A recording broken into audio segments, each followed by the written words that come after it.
So you were just surrounded by Broadway. Were you in a musical family? Was your family involved in musicals or plays, or what drew No. you to that? They weren't professionally involved. They were passionately involved as fans. My father and all the men in my family, as I've said many times, were dentists. Every single one of them. My grandfather was a dentist. My father's father. My father was a dentist. My father's brother was a orthodontist. My mother's sister's husband was a dentist. My father's sister's husband was a dentist. It was just like went on and Wow. on. Dentists. Um, so, but my dad would love to sit at the piano and play, and my mother was an actress and writer. Um, and a dentist's wife in New Rochelle, and that's primarily what she did was, be a great mom, and but she would work, and they were very involved with you know uh, entertainment business, I guess, in terms of being fans. Um, and I was one of those kids who was born just wanting to make music. It was just clearly in my blood, and I remember and from the earliest time just being attached to music. And then I remember I said, when Fantasia came out and there was these great images with this great classical music, then images and music became married in my brain, I think. Um, and I really was not good at anything else. I was so ADD. I was a horrible student. I said, how am I going to be a dentist? I mean, I have to be a dentist. I think, how do I do this? And then, thank God I found a way to not be a Did you dentist. jump into piano lessons at an early age? Were your parents okay with that, or were they saying, why aren't you Oh, more than learning what a okay. cavity is? Well, yes, they were, in fact, saying Alan is practicing for an hour, but he's not learning the piece. The teacher would say, Alan's not learning the pieces, but said, but he's playing it for an hour. And I had to admit I was learning the beginning of a Beethoven sonata, and then I would make up my own because I got bored, and I also didn't like having to read somebody else's notes. Apparently, Oh, I love um, hearing that. Did you write? I mean, in other words, was writing and thinking of your own songs an early instinct? it was, but I didn't know what it was. I thought I was doing was just faking it. That was good enough at that age. It was good enough for me. I'm just like, okay, no, it's easy. I'm just sorry. Can you hear me? Yeah, Yeah. perfectly. And the same thing happened to us here. So, someone tried to FaceTime me. I don't know how to turn on Do Not Disturb on this. That was the great Glenn Slater calling me, my lyricist, because we have a meeting on a project, and supposedly he was supposed to deliver a new lyric this morning, but it never came. Well, Uh-oh. apparently I'm not coming back on the screen, so Oh, I don't know. And we're back. So we were what we were. You hear me? Okay, everything's Yeah, okay. yep. all there. We're all there. Okay. So we were talking about, um, I guess, how I developed, that Fantasia and the visuals, and that really became huge for me. And I was about to say I wasn't good at anything else. I was not a good student. Um, And you said you thought when and you were writing songs at the beginning, you weren't really aware you were writing songs. Said you were kind of like faking, the yeah, composition that. yeah, I, you know, I did not. No kid thinks that actually making music is a viable way to make a living. If your father was a lawyer or a doctor or a teacher or whatever, you go, I'm going to make music, and they go, yeah, great, right. Um, and I still pinch myself that it Mm, worked. that's At so what um, point nice. did you start to take it like really serious though? I mean, everyone, I think I played viola in elementary school and then it kind of phased out, but at what point do you take the next step and you think like, wow, I'm really good at this, or I should pursue this as something?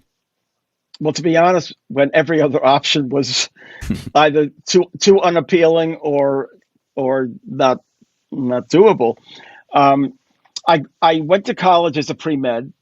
Um, Wow. and did not last more than, a couple of classes, because I just was not, the people who were really driven were driven, and I was not. Plus, it was those years. I started college in 1967, so you could pretty much, those were the years when we were all counterculture, or many of us were, and I was very counterculture. I grew up as a kid with a peptic ulcer. I was very tense. So, the 60s, late 60s were kind of a boon to my nervous system. It was like, hey, let's party. But after college, it's like, okay, I got to make a living now. Whoops. The first thing I did was like, well, I had my old classical repertoire and I'm good at faking music. So I began to play for ballet and dance classes all over the city. Wrote a rock ballet, and I met a ballet dancer named Janice Roswick, who I've now been married to for nearly 50 years. I Bravo. joined I think a that workshop. deserves some applause. Thank you. That's so great. Was she in the rock ballet by any chance? Yes. Oh, nice. She walked into the room, and I was like, oh my God, it was like totally, I must know this girl. Mm-hmm. I joined this BMI musical theater workshop. Layman Engel? With Layman Engel. And remember, the first day I walk in, there's also, someone who become a dear friend of mine, Maury Yeston, was there. He was a graduate student at Yale at the time.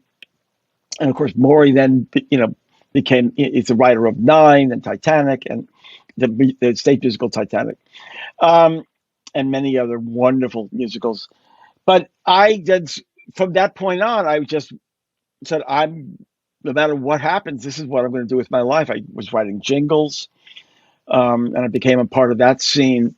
I was playing in clubs at the Ballroom, and you remember the clubs, Ballroom, Tramps, Reno Sweeney, Snafu. I wasn't quite at CBGB level, but I remember Snafu. And I was just making music, in any way possible. But to appease my parents, that workshop was vital to me. And somehow the marriage of the classical music I grew up with and the pop music that we all, inculcated ourselves with, and the structure of musical theater, and my general nature as a chameleon, kind of where I'm able to take on musical style and just kind of have fun with it and make it my own.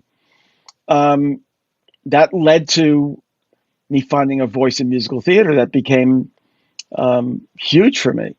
I think you just answered a question, which is, was pop or rock or being a kind of solo artist or a recording artist a lane that was interesting to you, or was musical theater it? Yes, no, it was interesting. Look, when I saw your album cover, Robert, I was jealous. I wanted to record an album, but Janice and I were married. I was working on musicals. I didn't want to do the tour thing. It always felt exhausting to me. And for years I struggled with that.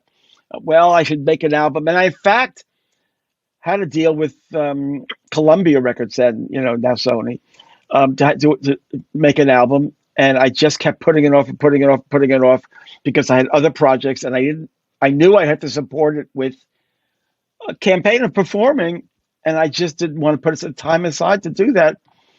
It's so difficult.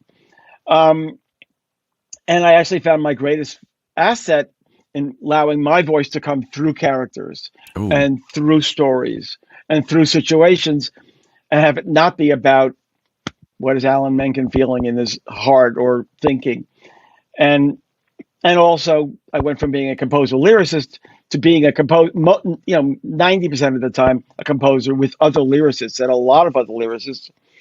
And that was so liberating, to have a lyricist like Howard Ashman or Stephen Schwartz or Tim Rice or David Zippel or Glenn Slater, Jack Feldman, these incredibly talented I have people. the list here. I actually made Lynn Ahrens even made the list, and Pasek and Paul. I mean, you've been certainly collaborating.